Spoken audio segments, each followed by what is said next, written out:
Für mich, für meine Freunde auch, die auch aus Köln kommen, ist das auch ein besonderes Spiel. Es gibt immer wieder so Gruppierungen, die gegenseitig sich irgendwie da, ich sag mal, auf die Nuss gehen. Ganz herzlich. Im schönsten Stadion der Welt, die besten Fans der Welt. Ich begrüße die Fans von Borussia Dortmund.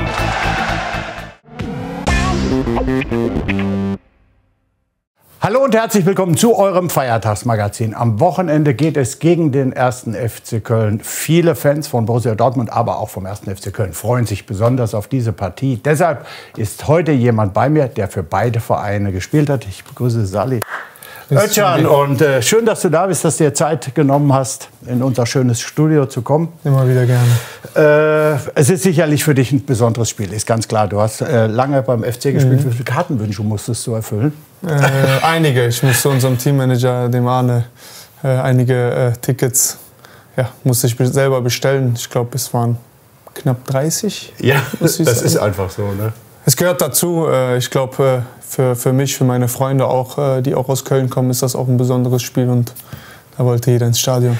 Es ist dein zweites Duell, seit du vom FC zu uns gekommen bist. Ist das ein Spiel wie jedes andere oder ist das aufgrund deiner Verbundenheit mit der Stadt Köln was Besonderes?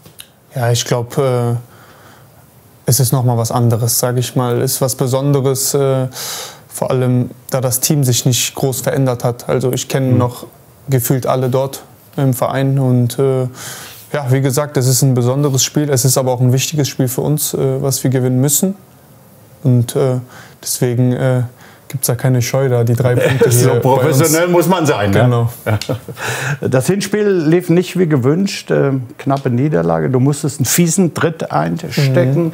Wie heiß bist du darauf, gegen deine Ex-Kollegen wieder das Gerade zu rücken? Ja, auf jeden Fall. Also im Hinspiel sehr, sehr bitter, muss ich sagen. Eigentlich hatten wir das Spiel so gut wie im Griff. Und dann haben wir uns dumme Gegentore gefangen. Und ja, man sieht es auch, dass meine Ex-Kollegen auch keine Scheu vor mir haben und da auch ordentlich in die Zweikämpfe gehen. Deswegen denke ich mal, dass wir hier heim auch keine Gnade haben werden. Aber du hast richtig Bock. Ich habe richtig Bock, ja. Sally hat richtig Bock und ich hoffe, ihr habt auch richtig Bock. Und wenn das nicht der Fall sein sollte, nach dem nächsten Beitrag werdet ihr es sein.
Ja, die erste Frage hast du quasi eben schon beantwortet. Wie nimmst du dieses Duell wahr? Es geht ja immer intensiv zur Sache. Und es ist ja, also bei aller Freundschaft der Fans, am Rasen geht's mächtig rund. Also da hört die Freundschaft auf. Ich glaube, man kann vor dem Spiel ein bisschen quatschen, man kann auch nach dem Spiel dann wieder quatschen. Aber wie gesagt, beide Vereine sind diese 3 Punkte sehr, sehr wichtig. Sowohl den Kölnern als auch uns. Und wie gesagt, das wird dann auf dem Rasen dann geklärt. Du kennst den FC schon ziemlich lange. Du kennst auch Steffen Baumgart sehr gut. Was meinst du, wie wird er die Jungs einstellen? Wie wird die Ansprache von ihm sein? Ja, die Ansprache ist immer sehr, sehr motivierend. Er wird die Jungs heiß machen. Ich glaube, er hat denen die Woche wahrscheinlich schon klar gemacht, dass es sehr viel über Intensität kommen wird. Und das wird er dann auch den Jungs so sagen. Du sagtest es gerade, das sind immer intensive Spiele, intensive Zweikämpfe. Die sind bei Standards unglaublich gefährlich. Was müsst ihr am Wochenende auf den Platz bringen, damit die 3 Punkte hier in Dortmund bleiben? Ja, ich glaube, wir müssen es annehmen. Wir müssen genauso intensiv sein. Wir müssen vor allem die Wege machen, sowohl defensiv als auch offensiv. Und ich glaube, wenn wir diese grundlegenden Sachen machen, vor allem in dem Spiel, glaube ich, an der Qualität wird es jetzt nicht mangeln. Und dann werden wir, glaube ich, die 3 Punkte bei uns lassen. Kommen wir ein bisschen weg vom tagtäglichen Geschehen. Du bist jetzt seit 9 Monaten in Dortmund. Würdest du für dich behaupten können, dass du in Dortmund angekommen bist? Ja, auf jeden Fall. Also ich glaube, ich habe mich sehr, sehr schnell angepasst, glaube ich. Sehr, sehr schnell habe ich mich wohlgefühlt, vor allem im Team. Bei der Stadt, muss ich sagen, fehlen mir noch ein paar Ecken und Kanten, wo ich noch nicht ganz genau weiß, wo was ist. Ich glaube, das kommt mit der Zeit, aber ich fühle mich pudelwohl. Die Fans lieben dich? Hoffe ich, ja. Ja, doch, deine Spielart kommt hier gut an. Ja, wie gesagt, ich versuche einfach das Bestmögliche von mir zu zeigen auf dem Platz. Natürlich gibt es da auch immer wieder 2, 3 Spiele, die natürlich nicht gut sind. Aber ich glaube, alles in allem wissen mittlerweile die Fans, wie ich ticke. Und das versuche ich jetzt die nächste Zeit hier zu zeigen. Du bist also angekommen und nicht jeder kennt Salih so richtig gut. Ich habe das Privileg, ihn öfter mal treffen zu dürfen. Wer ihn etwas besser kennenlernen möchte, der sollte jetzt ganz genau aufpassen, weil wir haben uns mal in der Kabine umgehört. Oh, krass. Bin ich mal gespannt. Da bin ich mal echt gespannt jetzt. Das habe ich mir gedacht. Wir haben da gleich noch Training. Deswegen. Ja, auch ein sehr lustiger Artgenosse. Ich glaube, mit dem kann man eine Menge Spaß haben, auch abseits des Platzes. Nervig manchmal. Salih redet sehr viel, ununterbrochen. Als wenn er manchmal zu Hause niemanden hat zum Sprechen. Salih ist ein ganz fieser Typ, aber auf eine positive Art. Aber ein ganz fieser. Ja, jetzt hat er oft Basketball gespielt. Ich warte eigentlich immer noch auf ein dann direktes Duell gegen mich. Er macht das sehr gut. Ich hoffe, dass er sich traut, dann auch mal gegen mich zu spielen. Ein sehr herzlicher, gutmütiger Mensch. Ich glaube, jeder mag ihn auch bei uns in den Reihen, in der Kabine. Sehr warmherzig. Und das pendelt dann immer so. Ne? Manchmal hast du das dann so, dann geht er einem wieder auf den Sack und manchmal hast du es wieder, wo du ihn am liebsten in den Arm nehmen würdest. Ich glaube, das hat jetzt Spaß gemacht zuzuhören, oder? Ja, Spaß hat's gemacht. Ich glaube, ich kann mich selber nie so richtig selbst reflektieren. Ich glaube, wenn mir jemand sagen würde, beschreib dich, fällt mir das immer schwer. Aber ist mal interessant so zu hören. Wie die Aber Jungs mit dem Urteil deiner Kollegen kannst du leben, ne? Ja, kann ich leben. Das war ein gesunder Mix aus Ernst und Spaß. Ist das auch bei euch so in der Kabine? Habt ihr da, ist das, wenn es sein muss, der Ernst da und wenn es erlaubt ist, der Spaß? Ja, auf jeden Fall. Also ich glaube, da findet die Mannschaft die perfekte Mischung. Ich glaube, wir wissen ganz genau, wann wir Spaß machen können, auch untereinander. Und wann auch die Grenze ist, wo du jetzt Vollgas geben musst, vor allem auf dem Platz.